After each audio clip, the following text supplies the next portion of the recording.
Good morning and thanks for joining us on the Thursday edition of TVC Breakfast. I'm Veronica Dan-Ikpoyi. I'm not here alone. I have Super Sam Omatseye joining me this morning. Good morning. Good morning. It's good to have you this morning on the program.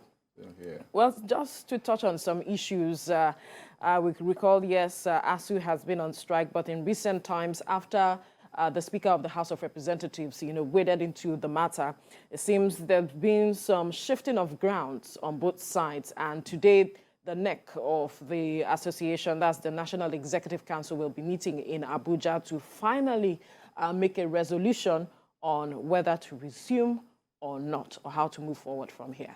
Yeah.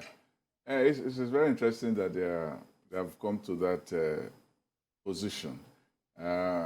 We have seen here that they had cast a vote of no confidence in the attitude in the Minister of Labour. Yes. They're not courageous enough to say it, but they have also cast a vote of no confidence in the Minister of Education and also cast a vote of no confidence in the President of the Federal Republic of Nigeria. So it looked like they had reached an impasse. And we felt that there was no way out of the situation. And I had posited that ASUU should just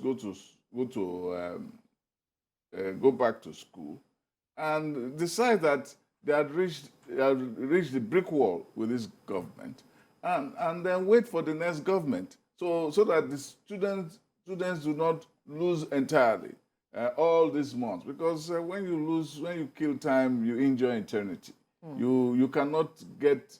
It's a commodity. That's time. Time is a commodity that you cannot buy back. No matter how you do it, you try to make up, but you cannot do it. It's just like what they talk about the locust. They talk of the years that the locust ate. When it eats them, when locust comes and swarms into a farm, it finishes everything. You're starting all over again. So you've lost all the prosperity that was there for you to get. So it was interesting that they decided at least to cast a vote of confidence on the president.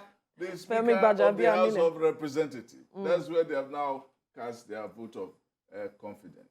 And that was probably because the man drew out a roadmap, which is about the future, not about what they're going to get now, but what they believe that will happen in the next budget, that they're going to vote 470 billion for... There's also the insinuation that perhaps because the federal government, registered rival associations, the Conwa, I was going to come to that. That also, made them decide, what, let's look at what the government is saying, let's resolve this matter, because there are some section of the association members that are saying the federal government should not divide them. And even the NLC is saying that the federal government should withdraw the certificate of registration of these two rival associations. They cannot tell them to do that, because we are living in a democracy. Right. You cannot appropriate and reprobate at the same time. Remember, there's also a court order saying that they should return to work. Yes. This is ASUU that has been accusing governments of not adhering to court judgments, not following the rule of law. How would they look at themselves in the mirror and say, government, you did not apply the concept of the rule of law? Whereas it's like what Jesus said, that you're casting, you're looking at the log of and then there's something on your eyes. In the eye of someone, there's a log of so there's a sense of moral contradiction, which they have to contend with. Then the Conwa issue is also there. That it looks like the house is not one. Even if the house is 80% together, 20% can be very threatening. Kingdoms are fallen, because they have just a little part of the kingdom falling. For a long time, the Roman Empire was concerned just with the Germanic states, because they were the Germanic states in those days were the most troublesome and the most turbulent and the most disruptive of Roman Empire, especially from the time of the Caesars and so on and so forth. So you discover that they are beginning to see that there are cracks on the wall. There's a moral crack on the wall. There's a legal crack on the wall. There's a coalition crack on the wall. Right. So they see that in many ways they are then battle. So they have to really go back and say, well, let us see what we go. We might be seeing the first vestige of the fall, of the collapse of ASUU as one entity. Because anytime they want to go on strike, they have to contend with the strategy, because Conwa is interested not so much on the issues, but the strategy of addressing their problems. That is what Konwa is saying. So the hero of the moment may not be ASUU. The hero of the moment is the Speaker of the House of Representatives. Right. That is, if they resolve today after their meeting that they are going to call off the strike, what they might do is to say they are going to call off the strike conditionally or suspend the strike. That's the language they use.